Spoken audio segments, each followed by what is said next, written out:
Hi, everyone. Thank you for attending our Questline webinar on utility customer payment and self-serve opportunities. My name is Maureen Murky, and I'm the host of today's webinar. Before we begin, we want to cover just a few housekeeping items. First, if you have any questions during the webcast, you can submit them through the Q&A section, which is to the lower right of the presentation window.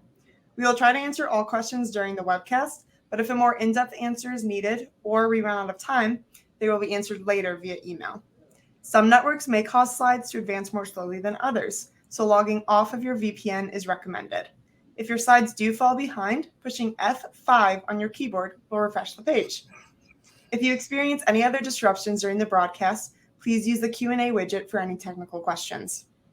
We'll be sending everyone a follow-up email within the next few days, which will include a PDF of the PowerPoint presentation and the playback link to the recording of today's webinar. We will also be conducting poll questions during the presentation and would greatly appreciate your participation. Please be aware that you are not the only participant today. The names of the other attendees are not being shown to you for privacy. Now, let me introduce today's speakers. Qwana Falkenberg is a customer service supervisor at Georgia Power in the Residential Solutions Center department. She has a passion for people and has had the opportunity to engage with customers internally and externally throughout her 17 years with the company. She's one of the original 3 supervisors that was selected to assist with standing up the Residential Solutions Center in 2018. Qwana enjoys developing her people, caring for her customers, and continuously learning and absorbing knowledge about the energy industry. One of her favorite quotes is, "The only way to do great work is to love what you do," by Steve Jobs. Joshua Platt is an account director at Questline, responsible for client stewardship, financial management, and strategic account planning. Working with Arizona Public Service, Duquesne Light, National Grid, and PSE&G, Josh oversees utility branding, customer communication, energy efficiency, paperless billing, and outage communications, among other initiatives. Josh has 20-plus years of digital marketing and content creation experience, including more than 15 years working at marketing services agencies. His clients have included companies and organizations in the utility, nonprofit, financial, government, retail, and healthcare sectors. Moving on to our agenda. As you can see in the slides, Qwana and Josh will cover an overview of payment preferences. Qwana will share some specific work Georgia Power is doing. Josh will then share some other utility payment examples, and then we'll end with a Q&A session. As I mentioned earlier, you can submit your questions at any time through the Q&A widget. Before I pass it off, I'd like us to get started with our first poll question today. Just a reminder, we'll have about 4 poll questions throughout the presentation. I would appreciate your response. So our first question is, how do you personally prefer to pay bills? So I'm going to open up that polling now. And go ahead and choose however many options apply to you. Just to let you know, when I do close the polls, you'll be able to see the results of any of the closed polls at any time throughout the presentation by going on the right-hand side of your window and hitting the Polls tab. So I'll just wait a few minutes to let those responses come in. It looks like we're getting some fun responses. Keep them coming.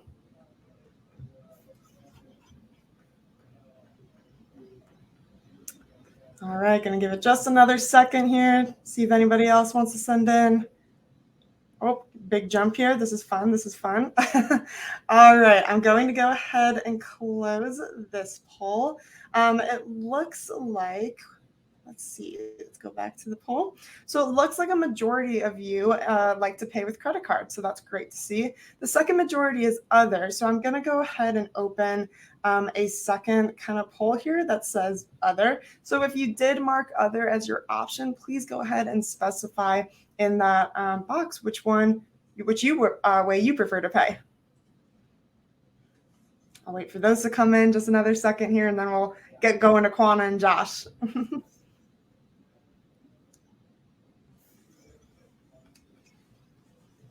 All right, it looks like some people are saying auto pay from bank, online banking. So yeah, most of you are saying that it's auto pay. So that's a great thing to see here. So I'm gonna go ahead and close that out. And now I will go ahead and pass it off to Qwana and Josh to get us started. All right. Well, now let's talk a bit about payment preferences. And you may ask, what do we mean by that?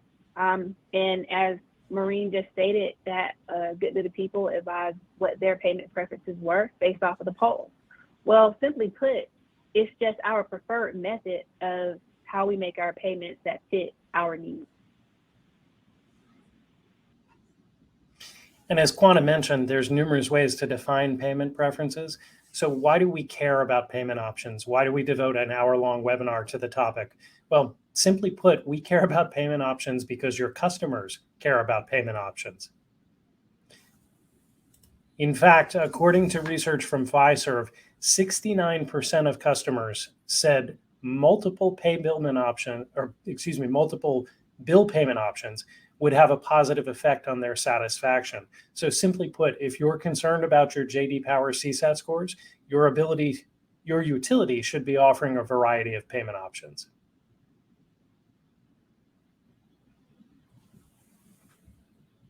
What else do customers think?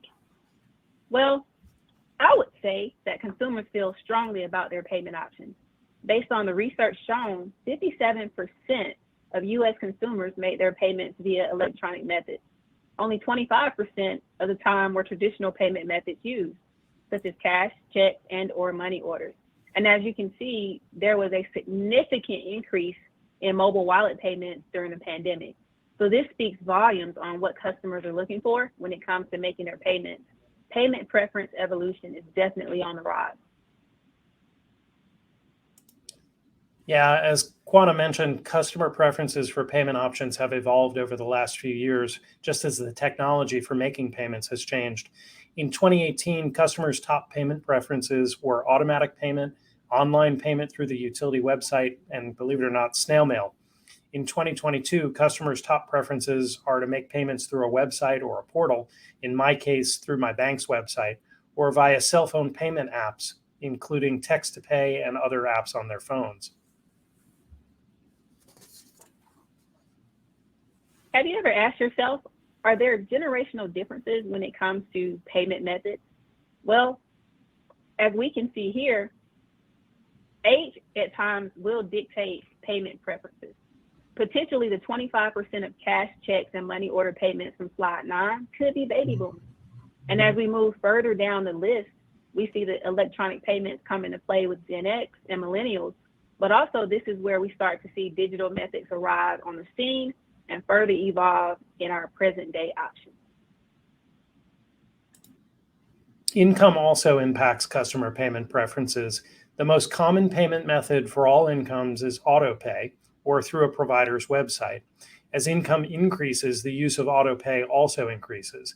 About 40% of customers who make over $75,000 a year pay their bills through autopay. That compares to just 25% or less for those who make under $25,000 annually.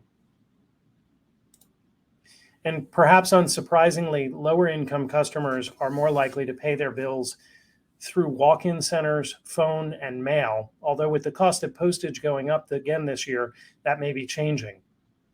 Conversely, higher income customers are more likely to pay their bills through autopay and online payments.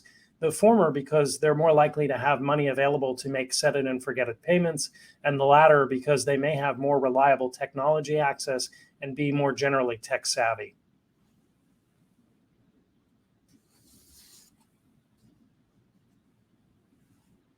"58% of consumers want the ability to view their digital bills in multiple places. This shows that it isn't just about offering customers a multitude of options, but it's also about creating a seamless experience no matter how they choose to pay. Not just options, but an experience as well. Unifying payment options under a common, easy-to-use interface has benefits, such as a better customer experience and allows for ease of customer use. And this alone can potentially improve other areas of enrollment, such as paperless billing and autopay. So again, it's not just about offering customers a multitude of options, but a seamless payment experience." Qwana mentioned the importance of the experience. Let's also take a minute to talk about the importance of education. I want to take a look next at a video from SoCal Gas. This video helps the utilities customers understand their bill and to help explain how to enroll in the utilities My Account and online bill payment programs, among other options. This is a great example of how a utility can play show and tell to help customers take advantage of self-service options. We'll let the video play for a second or two here, and then I'll pass it off to Maureen for a poll question. Maureen?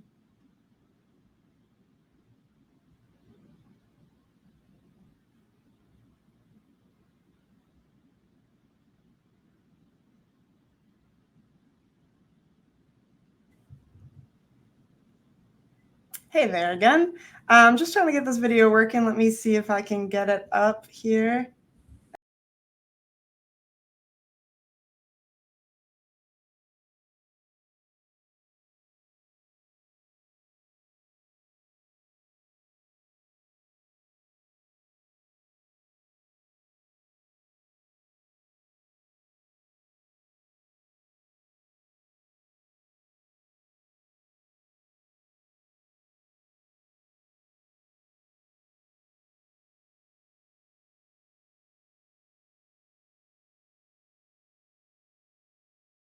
Be as familiar with the utilities billing portal, how to jump in and self-serve.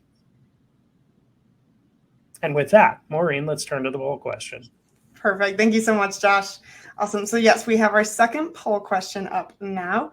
And this one is fairly simple. How many types of payment options does your utility currently provide? So let me see if I could start that polling for you. All right, there we go. It should be open for everybody. So I'll wait a few more moments for those questions or for those replies to come in, and we'll see where the majority of our attendees lie.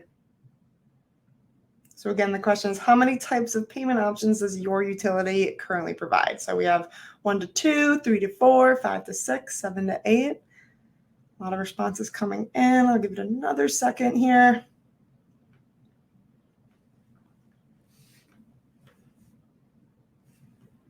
All right, it looks like it's slowed down, so I'm going to go ahead and close that poll.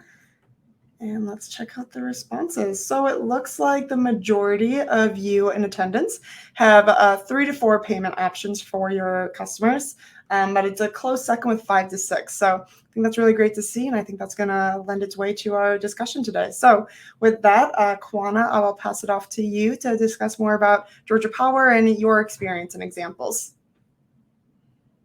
All right, thank you. So we've talked a bit about what customers want when it comes to how they make their payment and the experience that this yields. Let's delve a little deeper into the connect call and self-serve optimization piece of this webinar. We all know, and I'm sure have experienced, that the initial customer contact is critical. That can serve as a brand strengthener for the customer and company, or a brand diminisher.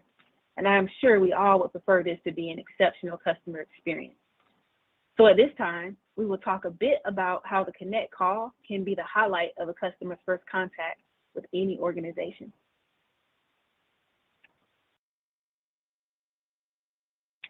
Each and every one of us on this call today are customers.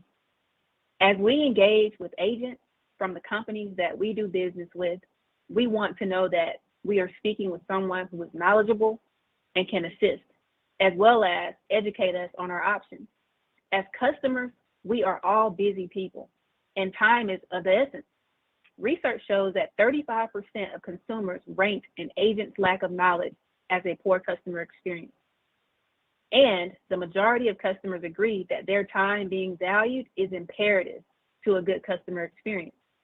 Accurate, relevant, and complete answers are wanted, along with effortless transitions across multiple touch points from their channel of preference.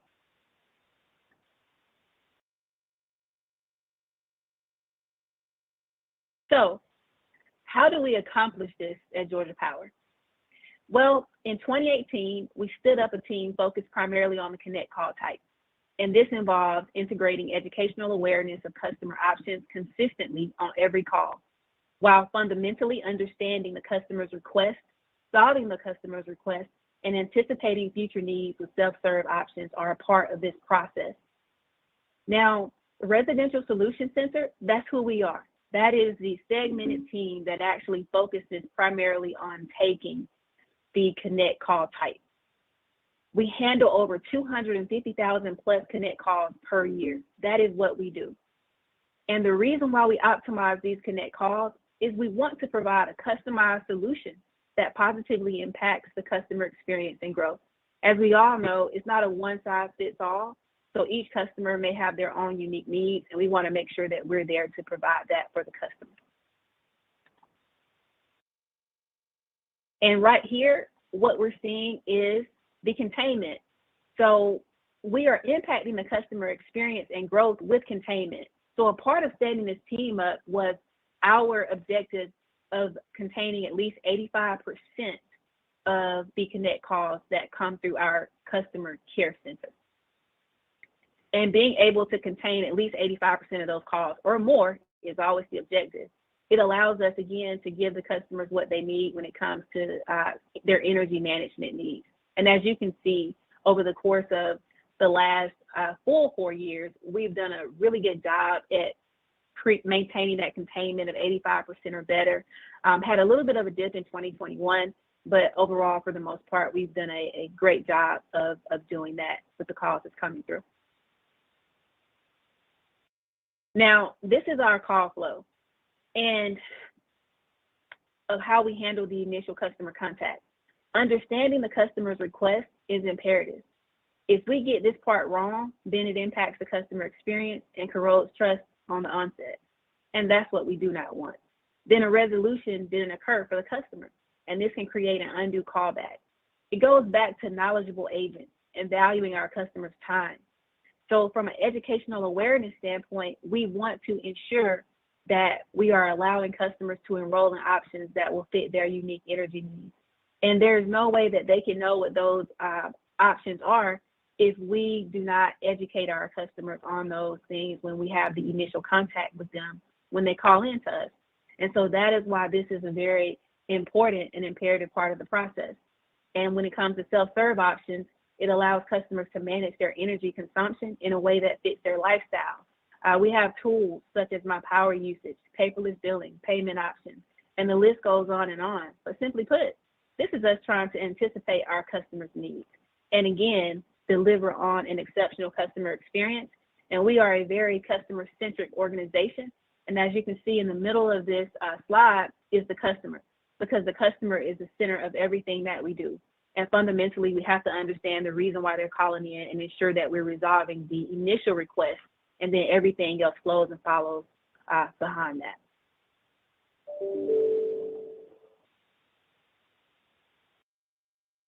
How can we improve customer satisfaction? Well, in 2020, based on the J.D. Power recommendations in the segment of billing and payments, we learned that shifting customers to electronic bill, not charging a payment fee, and clearly articulating this are some ways to increase customer satisfaction, along with pick your due date programs. So we listened and acted on the recommendations. The two areas I will speak on today will be billing payments and paperless billing.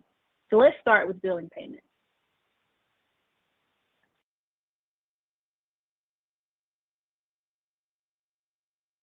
Okay. So billing payments, we have evolved the methods in which customers can make payments. As you can see, we offer many ways that align with slide 9 that speaks on 57% U.S. consumers making payments with debit, credit, prepaid payment cards. And slide 19, speaking of customers wanting effortless transitions across multiple touch points. So as you can see, for our anchors, we have our online customer care, which customers can access through our online platform on the web, mobile app as well. We have auto pay, and we also have a third-party vendor that we use by the name of Bill Matrix, and customers can also make their payments that way as well. If they were to call us, they can do that verbally and make those payments ACH with our IVR system. And we also have, again, Bill Matrix that is through our interactive voice response system also. And when local offices closed, when our local offices closed in 2017, we definitely needed to find other creative ways that allow customers to be able to make their payments from an in-person standpoint for those who wanted that touch point. And so that's where the authorized payment locations come into play, which we refer to them as APLs. But as you can see, these are some of our vendors here that customers actually can utilize to make their payments. And debit card payments can be made at Walmart and Kroger as well. And then we still have the opportunity for those who like to send in a check or a money order. They still have those options as well to do that. So we offer a plethora of options for our customers when it comes to ways to make their payments. And one thing that we did as well, based on the recommendations from the J.D. Powers survey, is that we eliminated the payment fees. They were eliminated in August of 2020. And we clearly stated that so customers would know that we're no longer charging fees to make payments with us. And also on our end, according to multiple client surveys that we engaged in, satisfaction with us was low among customers who had to pay a fee to pay their bills. So eliminating this fee definitely had a positive impact from our customer standpoint.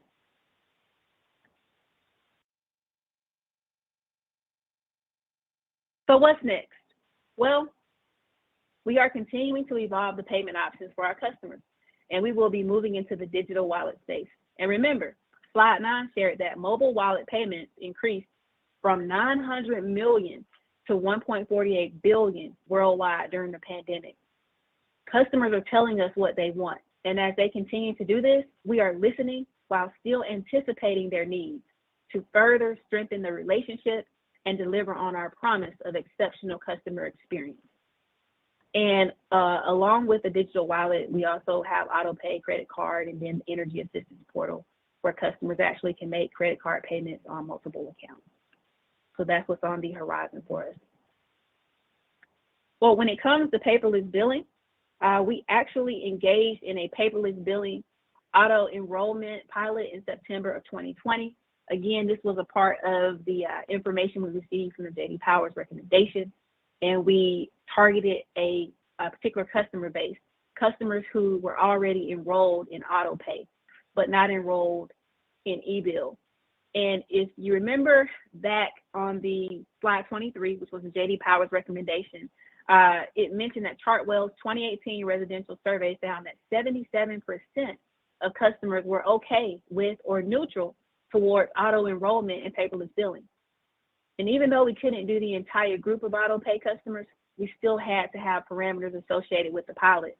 And as you can see, those pilot exclusion parameters are below as to those who were excluded from the pilot that were enrolled in electronic funds transfer because of these things here, such as being a business customer, because this was 100% relegated to residential customers that were enrolled in electronic funds transfer.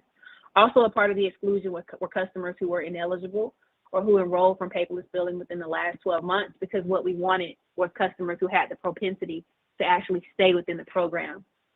And if we get a little bit more granular, the pilot parameters, we actually ended up enrolling 32,000 residential GTC customers, bulk enrolling them into the pilot.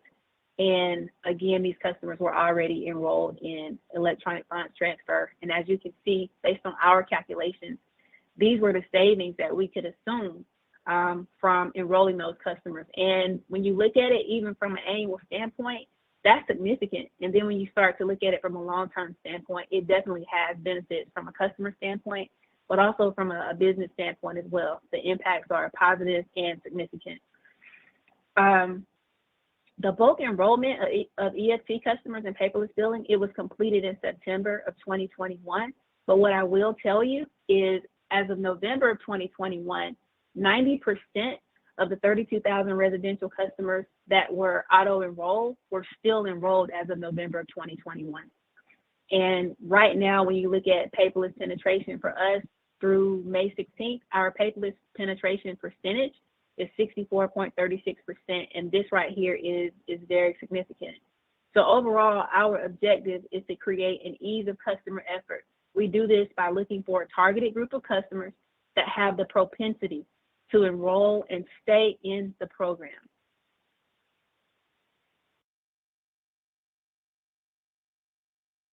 And what we're seeing here is the first bill message that they received after the bulk enrollment after the bulk auto enrollment was completed.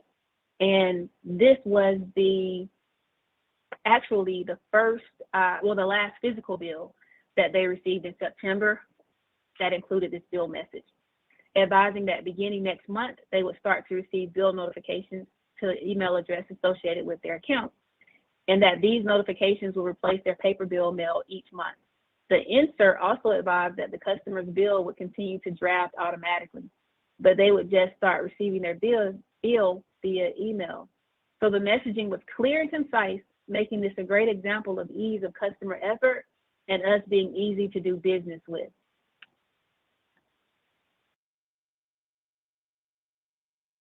And this is the second message that was generated out for the auto enrollment pilot participants, but the first email after being auto enrolled in paperless billing.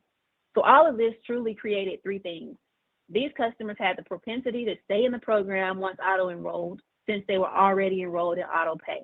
It created ease of use for customers, anticipated their needs, and reduced customer effort as well.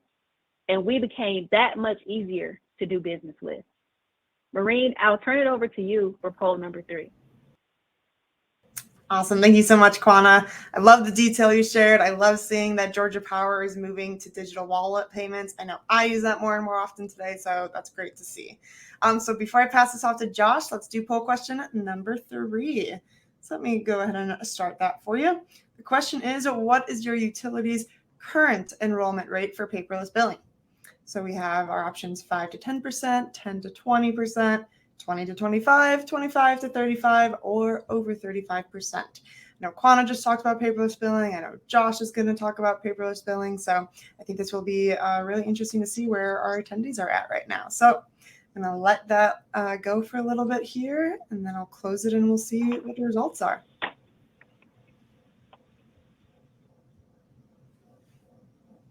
All right, responses are still coming in. I'm just going to let it slow down for just a minute. Let's see. Ooh, it's all over the place. This is fun. All right, I'm going to go ahead and close that poll up. Oh, some last minute ones. All right, we're going to close this poll up. Let's go see what the responses are. So it looks like a majority already have over 35% of enrollment rate in paperless billing. That's awesome. Congratulations to all of you. The next one is 25 to 35, still great. And it kind of falls right back down there. So to C, B, and A. So that's exciting to see. Josh, let's go ahead and pass it off to you to talk a little bit more about this. Great. Thanks, Maureen. Qwana touched on Georgia Power's paperless billing pilot, and I found that to be fascinating.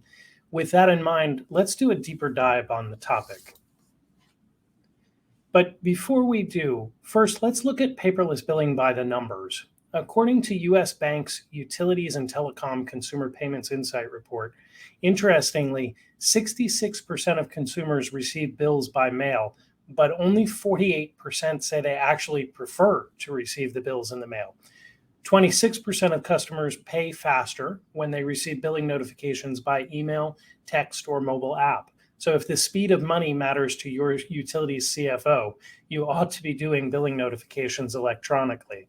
Lastly, 45% of customers prefer to pay by an online or digital payment service. So with that in mind, how should your utility promote paperless billing? First, showcase how e-bill, paperless, or paper-free billing, whatever you call it, fits into the customer's daily life. Focus on the benefits to them. Market the convenience, the safety, the ease of use of the program. And remember, customers don't care that your utility saves an average of $6 on printing and postage when they enroll in paperless billing. That is unless you tell them specifically how the program benefits them. One example, Lincoln Electric shares on their website that they reinvest savings realized from paperless billing by planting trees in the utility service territory and installing solar-powered charging stations for mobile devices and electric wheelchairs in parks throughout the community. For me, this message really resonates. Lastly, incentivize your customers. Consider a bill credit or a sweepstakes to capture attention. And then we'll discuss in just a moment, this can seriously impact enrollment numbers. Most importantly, Make it easy for your customers to enroll. Help me help you. Consider a one-click enrollment option. Don't make me remember to look for my account number. Don't make me fill out a complex form. Again, we'll share the impact this has on program enrollments in just a few minutes. So Questline works with hundreds of utilities, including several dozen who promote paperless billing. Let's take a look at some specific examples of how our utility partners are promoting their paperless billing options.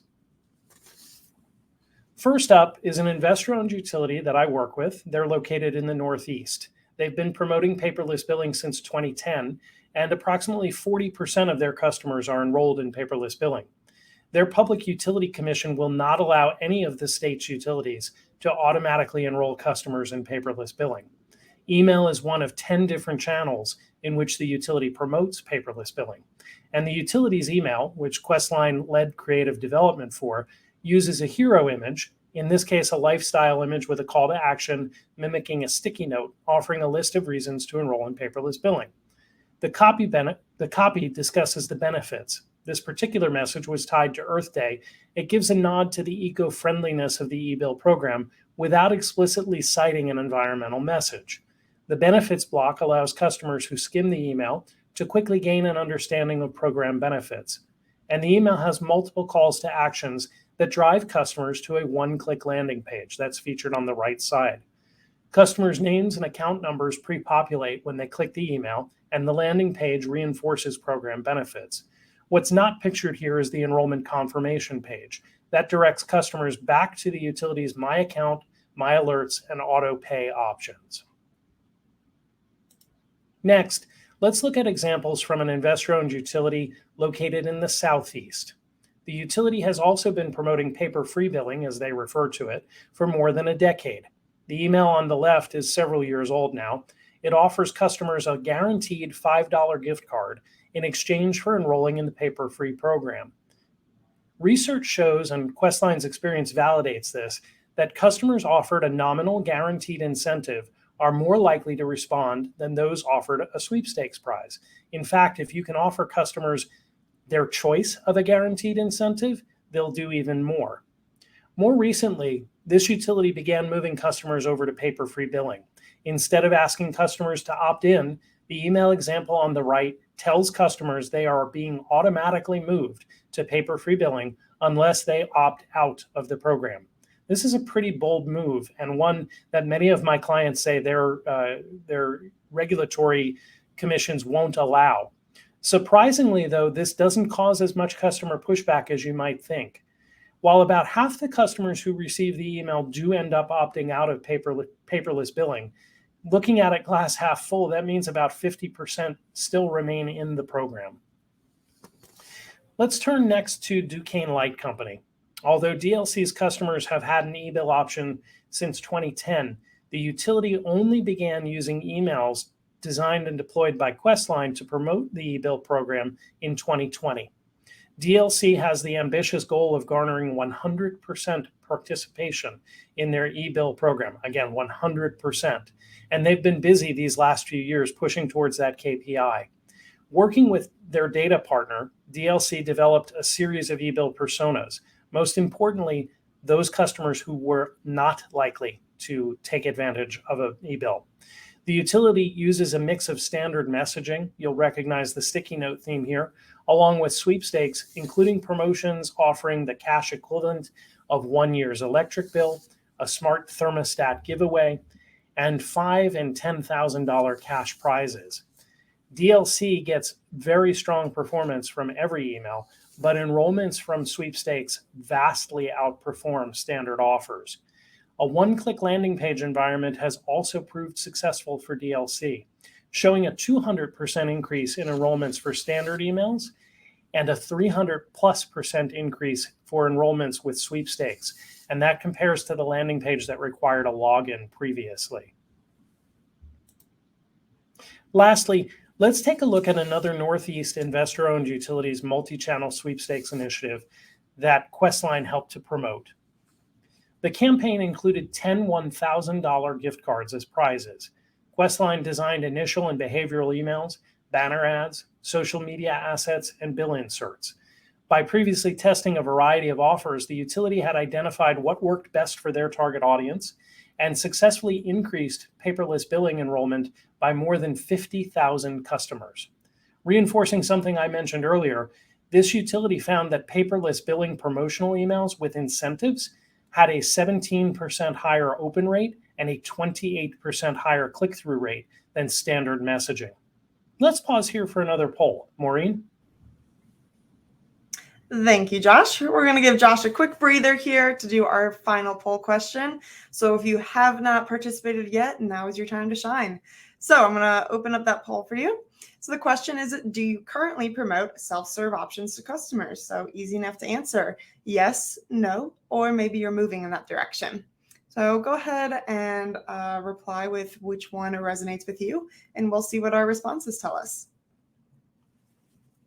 And just a quick reminder too, we are so close to our Q&A section. So please keep sending in those questions. There's already a lot in here that I'm really excited to ask, but keep sending them in. We're so close. All right, been a lot of responses here. Gonna let it go for just another second here. All right, I'm going to go ahead and close that poll. Let's see what our responses are. So a good majority of you currently are. Yes, you are promoting self-serve options. Great job. Love to see that. And then the other ones are moving in that direction. Love to see it. And just a little bit are not yet. So almost there. Let's maybe learn a little bit more from Josh and see what he has to say. Josh? Thanks, Maureen. Having just asked a question of you about self-service options, what I want to do next is take a look at some of the promotions our partner utilities have done. In recent years, my Southeast utility client has promoted their online payment options, their My Account program, and their multi-payment options. They have also partnered with Questline to promote their payment extension program and their level billing program. The level billing program, some of you may refer to it as a budget billing program, is especially interesting to me. The email's on the right, and as you can see, it uses personalization, dynamic data, and a customer testimonial in the same email. This is one of 6 different emails the utility used to promote their budget billing program. The campaign had a nearly 31% open rate, a 9% click-to-open rate, and most importantly, it drove 14,000 unique clicks to the program enrollment page. Duquesne Light's My Alert program is another success story we'd like to highlight here. The utility recently deployed 5 emails promoting their My Account alerts. Customers could opt in to up to 8 different alerts through the DLC website. The campaign generated nearly 1,200 unique clicks, driving 4,000 new enrollments, including more than 900 in a single day. Compare this to data prior to the start of the campaign, in which DLC saw an average of only 78 daily registrations. Following the campaign, they'd achieved an average of nearly 200 daily registrations. Next up, let's look at PSE&G's Deferred payment arrangement promotion, which allowed customers to self-select a 12, 18, or 24-month repayment plan for past due bills. This was at the height of the pandemic in late 2020. Sent to nearly 74,000 customers, the email used a one-click landing page that helped PSE&G enroll nearly 12,000 customers in just the first 36 hours. I can't even begin to calculate the savings that PSE&G achieved versus sending these customers to collections, nor can I estimate the positive impact achieved or the negative impact avoided, maybe more importantly, that PSE&G saved their CSAT scores by offering customers self-serve options here. Lastly, let's look at an email Questline has deployed on behalf of a couple of different utilities. This one spotlights the customer's ability to ask Alexa to pay their bills. This is a payment option many utilities now offer, but one that few customers might know about. If you don't help educate your customers about your billing and payment options, who will? A simple email like this can go a long way to driving participation in self-service programs and increasing customer satisfaction scores. Qwana and I have covered a lot of ground here, and I'm sure you have questions. So I'm going to ask Maureen to join us, and we'll turn it back over to Q&A. Maureen? Thank you. Awesome. Thank you so much, Qwana and Josh, for everything that you've shared. I know our audience is eager to get some questions answered, so let's bring all of us back online. Perfect. We're all here. And now let's jump right into Q&A. So this one goes back to the very beginning of the presentation. So it's kind of, we'll start with Qwana, then maybe Josh, you jump in. But Sure. It just states, how do you figure out what customer payment preferences are, what your customers prefer?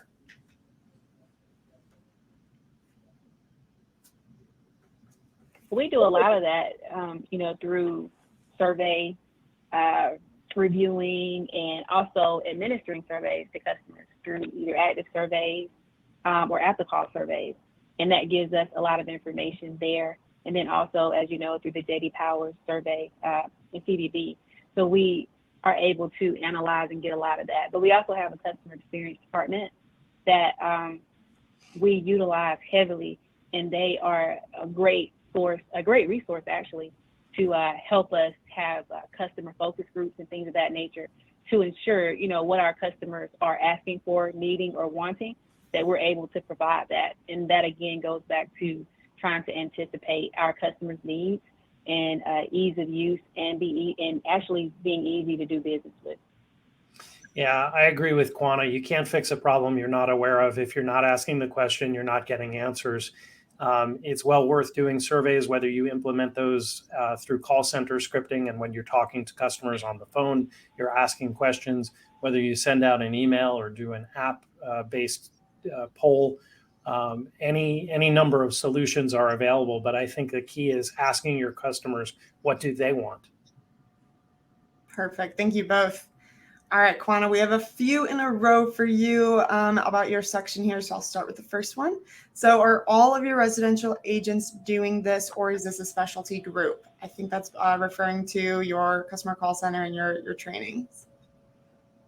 Yes, and this is a great question, Kathleen. Thank you so much for asking it.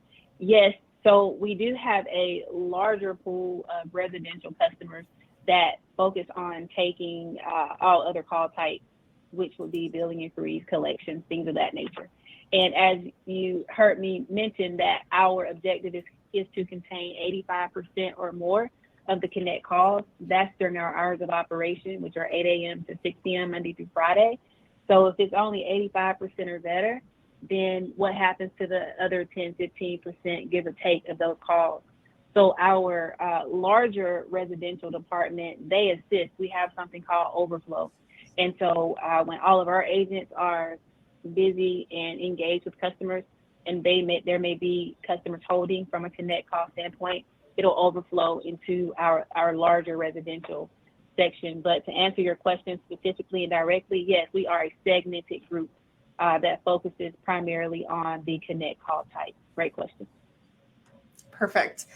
Second one that kind of falls in line with this is, do your agents take payments, or are they sent to a third party like Bill Matrix to take those payments? Awesome. Another great question, Kathleen. And the answer to that question is no, our agents do not take payments. All payments are routed through, either online, where the customer can self-initiate from a self-serve standpoint, through our IVR, where the customer also can still self-initiate from a self-serve standpoint. And then we do have our third-party vendor Bill Matrix, where customers can make their payments, but our representatives do not take any payments from customers. Perfect. And then there's two questions that are about the same, so I'm just going to ask this one.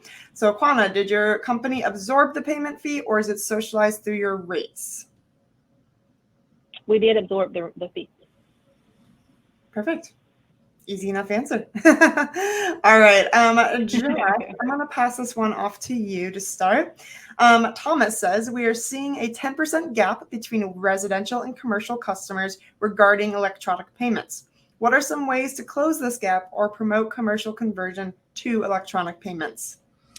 Sure. I think this is a common problem that Thomas cites, right? It's a little harder because sometimes the commercial customer, the bill goes to a central processing, an accounts payable person rather than an individual. We have worked with some clients here at Questline to do commercial e-bill programs. I think Duquesne Light may promote that way, and others do as well. I think you have to start by asking, and also perhaps by incentivizing, right? Perhaps there's some sort of bill incentive. You enroll in paperless billing, and we'll give you, a discount. Or if there's an online, if you can, get it passed through your regulatory and your financial oversight, if you can offer some sort of incentive to pay online or to pay early. I think the limit here is your creativity, your tolerance for risk, and the acceptance of the planning by your regulatory commissions. Perfect. Qwana, did you have anything to add, or should we move on? Okay, perfect. Then I will move on to the next question. Qwana, this one kind of is directed at you as well.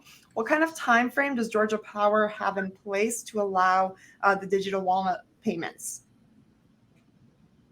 That's actually a very good question. So we have a larger scale digital initiative that we are embarking in right now. And so I couldn't give you a definitive implementation date, but I can tell you that it is something that we should see in the near future. More to come on that. Awesome. Love that. All right, let's see here. Another question, Qwana, I'll pass this to you. How are you offsetting credit card processing fees? Yeah, that's a great question. But I will say, though, that question actually takes a little bit more in-depth information for me to ensure accuracy of response. So what I'll do with that one, let me follow back up with you through Maureen with making sure that we're giving you the right answer for that. Sounds great. Josh, I see you nodding. Do you want to add anything in? No, nothing to add, but I think it's an important consideration for the utilities, right? That credit card processing fee can be significant. An example from outside of the utility space, in my home state of New Jersey, PSE&G territory, the Turnpike Commission recently began absorbing the credit card processing fee for the electronic payments for tolls on the Parkway and the Turnpike.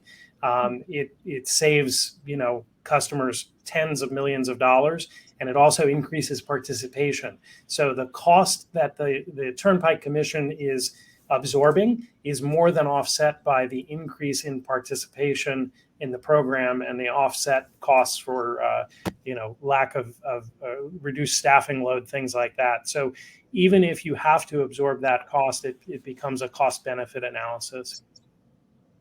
Wonderful, thank you. All right, next question. For electronic billing, does a customer need to have an online account to view the bill, or can they view it through a notification, such as a PDF of the statement, etc.? I can't speak to Georgia Power. I'll let Qwana do that. I think it varies for a number of my customers. I think most, but not all, require that there is a My Account login, which is done for security reasons, obviously, and data privacy protection. But I think some may allow you to view at least a notification without the My Account login. But Qwana, what about at Georgia Power? Yeah, for us, they actually can view it a few ways. They can view it by registering, online, but they also can view it if they're not registered, especially if you're receiving the emails and you're enrolled in paperless billing. It'll kind of populate and allow you to go in and view that bill itself. Now, I think it is a PDF. It can be downloaded as a PDF version. I am sure of that. But yes, there are a couple of ways that you can actually do that. Great. These are some great questions already, so keep sending them in. We love this. One more question next. This is a great one. What if I can't use sweepstakes because of state laws? What can I do instead for incentives? Yeah, Maureen, can I field this one? Absolutely. Okay. This is a really good question. We were at CS Week recently, and this question was asked there. For example, in the state of Kentucky, a sweepstakes is considered gambling. And the state casino bureau, whatever that regulatory body is, will not allow the utilities there to do a sweepstakes because it's considered gambling. So sometimes it's better to have limitations on your creativity. It forces you, in fact, to be more creative. In that case, I would suggest offer a guaranteed incentive. We know through what we hear from our utility partners that the average savings for a customer who converts over to paperless billing is north of $6, somewhere in the neighborhood of $6.25 or $6.50 saved in printing and postage costs. And again, Qwana, I'm curious to know what Georgia Power sees. But if you could offer a $5 one-time bill credit to enroll somebody in the program, or through an e-gift card facilitator, offer somebody better than a standard gift card, their choice of a standard gift card or several gift cards, or maybe even, donating that $5 savings back to a community charity, something like that, just to incentivize the conversion. It doesn't have to be a sweepstakes. And again, in fact, our research shows here at Questline, and this is validated in the market, a smaller guaranteed incentive performs better than a larger sweepstakes. So sometimes this limitation is actually a benefit, Maureen. Wonderful. Thank you so much. Mm-hmm. All right, Qwana, this question is going to go to you. For Georgia Power, what was the rationale behind excluding business customers from your paperless billing program? Yeah, that's a great question. When it comes to billing customers, because this was 100% based off of residential customers, it was more simpler and easier from an alignment standpoint to deal with one particular segment of groups. Because when you're a segment of individuals that were already enrolled in EFT from a residential standpoint, because when you start to engage our commercial customers on the business side, there's a lot of different variables, that go into that from a commercial standpoint. And so getting this pilot up and running, that was just one of the things that created just an ease of going through the process, which was keeping it aligned from a residential standpoint. Wonderful. Thank you for that insight. All right, this question just came in. I think both of you might have an answer to it, so whoever wants to start. But the question is, when promoting eBill, how do you tailor the message based on demographics, such as the generational differences that we talked about earlier? I can start with this one. I think first of all, it's an excellent question, and thank you for submitting it. I think test and measure, right? I think you need to, at first, you need to acknowledge that not everybody's going to enroll in an eBill. And I'm survey of one. I'm very digitally savvy. I want the bill in my mail, in my hand as a visual reminder. I pay all my bills electronically. Very few bills come as an e-bill. And I think somebody like me of my age or older, maybe less tech savvy, may never enroll. For those people, though, that might be on the fence, test different messages, test different calls to action. So, for example, to put me at ease, you could test a message that says, never forget to pay your bill, because in addition to signing up for e-bill, we will send you payment reminders. You may have somebody, Maureen or Qwana perhaps, maybe more environmentally concerned than I am. Maybe you test a message about the green impact of that, or the digitally savvy impact. It won't take you more than a minute to enroll, and you'll never forget to pay a bill. So test and measure. Again, DLC worked with their data provider to create, I think it was a half a dozen different personas. We tested each of those personas and applied learnings from them as we learned more for the future campaign. Qwana, what did Georgia Power learn during your pilot program that might help answer this question? Yeah, I would definitely agree with what you said, Josh, but also remembering two things when it came to our pilot. It was targeted. So we targeted those individuals that were already enrolled in electronic funds transfer. And then remember me mentioning propensity to stay enrolled in the program. And so when you look at that propensity model of customers and what their potential is to be interested in a certain product or service and enrolling in that to where it will definitely be beneficial to them, utilizing those two things creates a dynamic to where a messaging standpoint, communication-wise, when you're dealing with certain groups, normally that messaging is going to be the same and concise. If we weren't dealing with the tool of propensity, then I can definitely see the variables as to you may be looking at a different group, to Josh's point, that may have different variables as to why they would enroll or so on and so forth. And that message might be a little bit different for them. Social content is a huge thing. especially when you talk about millennials, but also it's not just for millennials. You have other individuals that it's just a big thing. You have some customers that they're busy and on the go, and they may not get their mail they may not go out and retrieve their mail daily. And so receiving it electronically could be easier for them. So for us overall, it's more so about just being more concise and then targeting a certain group so the message stays the same across that group that we're piloting or enrolling based on a propensity. And I'll add one more thing to what Qwana shared, which is don't necessarily rely on email. I mentioned that you test and measure an email.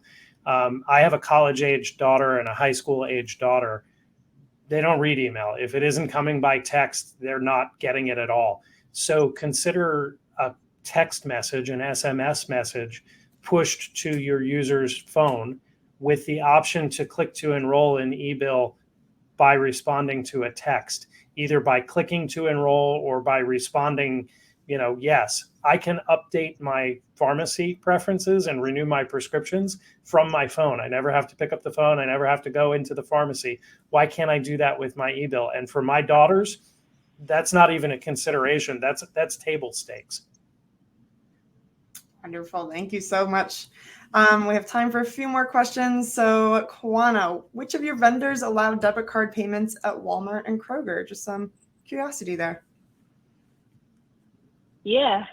So out of our vendors, you have U.S. Payments and Fiserv, but then also Pay-Go Checkout. So generally, when you go into Walmart and Kroger and you go up to the customer service desk and you let them know the actual payment method that you'll be utilizing, they'll let you know at that point in which vendor you would actually use. And sometimes you'll know based on the receipt, but they'll point you in the right direction. And then with check prepaid and then check out with the barcode required, there's a couple of different ways that you can do it.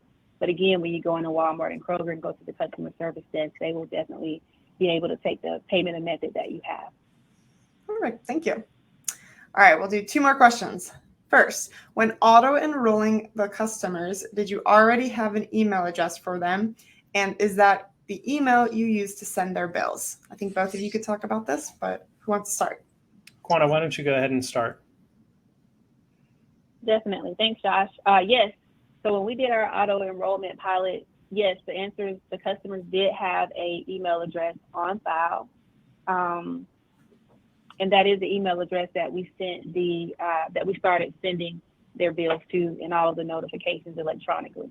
But in the bill insert that they received on their last physical bill and also the first email notification that they received after being bulk auto-enrolled in September, it did state that they would need to go in and just validate that that was the correct email address that they have on file that we should be sending the e-bill to. So that way we can ensure that the customers were receiving it. Yeah, and I would agree with what Qwana said. There's an opportunity to learn, right? A failure to deliver an email is problematic, but it's also an opportunity for your call center, your customer care team to reach out to those customers and ensure that you have the right email. So it's not so much a failure as it is an opportunity to clean your list. And I will say that creating that feedback loop with whoever is deploying your email, whether that's Questline on your behalf or another vendor, making sure that you have access to that hard to bounce list. The hard bounce is an errant email or a dead letterbox, so to speak. Making sure you get that data, making sure you follow up on it in your system is the most important thing. But it is an opportunity to learn and improve, not just a fail point. Wonderful. So we're running out of time, but I did promise one more question. So the final question for you both is, what tool is most helpful when educating customers on a new payment offering? I'm going to say all of them. To the question about generational preferences, the most successful campaigns we have worked on with customers here at Questline have been those that are multi-channel. Don't rely on just social. Don't rely on just text. Don't rely on just a bill insert. Don't rely on just an email. Make sure you take a broad brush approach. Make sure you integrate your call center personnel to deal with those folks who are on the phone. Again, if you fail to experiment with this, you are guaranteed to fail. If you only go with one channel, you're guaranteed to miss somebody. Is that your experience too, Qwana? It is, Josh. You said it perfectly. Ooh, wonderful. All right. So we have run out of time. Thank you so much, Josh and Qwana. Those were great questions. So thank you, everybody, for sending those in too. If we miss adjusting your question during the webinar, we will follow up offline. So I know that Qwana mentioned we'll follow up with that one. We'll do it for all the others. So again, thank you so much to our speakers, Qwana and Josh, for your insights and your examples. And thank you, audience, for attending today and for your great questions. As a reminder, the presentation materials and the playback link to the recording of today's webinar will be emailed to you within the next couple of days. If you have any additional questions or feedback, please don't hesitate to contact us. There will be a brief survey at the conclusion of this event, so please don't close out your browser right away. We would really appreciate your feedback. We will be taking a short break from our Plugged In series in June and July. So our next webinar will be in August 25th, about proactively engaging customers through emergency communications. That registration link is available on our website already at questline.com. So feel free to register today and get that scheduled on your calendar. And with that, I say thank you again, everybody, for joining, and have a great day.